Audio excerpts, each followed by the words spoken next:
Arif Sriono, karyawan PT Toyota Motor Manufacturing Indonesia yang ditemukan tewas bersimbah darah di pinggir irigasi Sasak Misran Dusun Pasir Panjang, Desa Cibalongsari, Kecamatan Kelari, Kabupaten Karawang, Jawa Barat ternyata korban pembunuhan.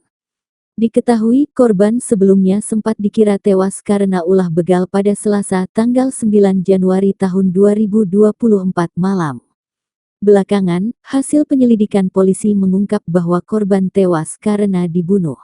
Adapun dalam pembunuhan korban Arif Sriono ternyata dilakukan oleh istrinya sendiri bernama Osi Klaranita Nanda Triar, 32.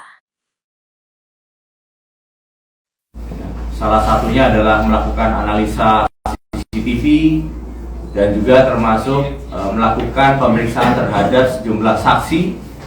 Total ada sekitar 17 saksi dari mulai keluarga, rekan, dan juga termasuk lingkungan warga yang berada di TKP dan juga termasuk rumah korban. Dari situ akhirnya kami mendapatkan sejumlah petunjuk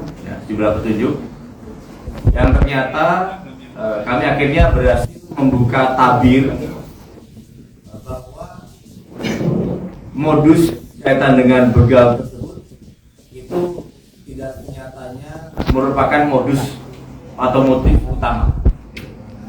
Kami ternyata mendapati bahwa terjadinya kejadian ini itu ternyata diakibatkan oleh motif yang lain yang bukan merupakan begal. Jadi begal itu adalah merupakan hanya sekedar skenario saja yang dibuat untuk menutupi motif sesungguhnya.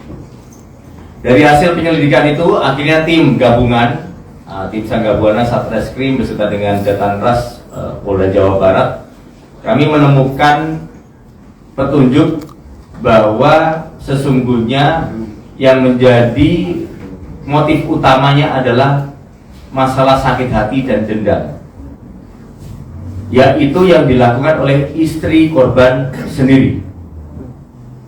Jadi akhirnya karena di situ kami menemui adanya sejumlah kecurigaan dari tim penyelidik.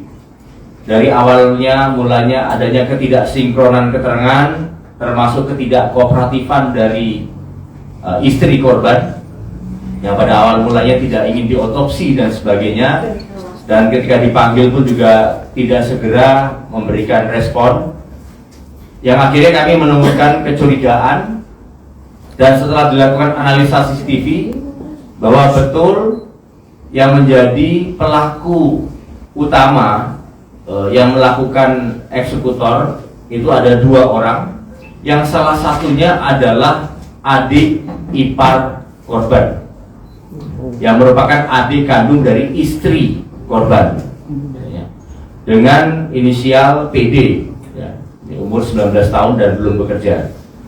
Kami mendapati sejumlah kecocokan yang kami dalami melalui analisa CCTV bahwa ternyata adanya kemiripan antara pelaku yang terekam di CCTV dengan profil dari adik korban. Setelah kami lakukan interogasi secara mendalam, akhirnya terbukalah tabir motif sesungguhnya dari kejadian pembunuhan berencana ini. Yaitu pembunuhan berencana ini itu memiliki motif kaitan dengan dendam, sakit hati karena istri korban selama ini sudah tidak harmonis rumah tangganya, dan kemudian sering terjadi percekcokan, termasuk salah satunya adalah permasalahan ekonomi, di mana korban sudah mulai sering untuk membatasi nafkah kepada sang istri. Di satu sisi juga korban berdasarkan keterangan dari tersangka OC yang merupakan istri dari korban ini sering memarah-marahi dan sebagainya. Nah, mereka memang sudah tidak harmonis, oleh karena itu istri yang sakit hati dan dendam tersebut berupaya untuk menjadi dalang menskenario supaya korban ini dibunuh.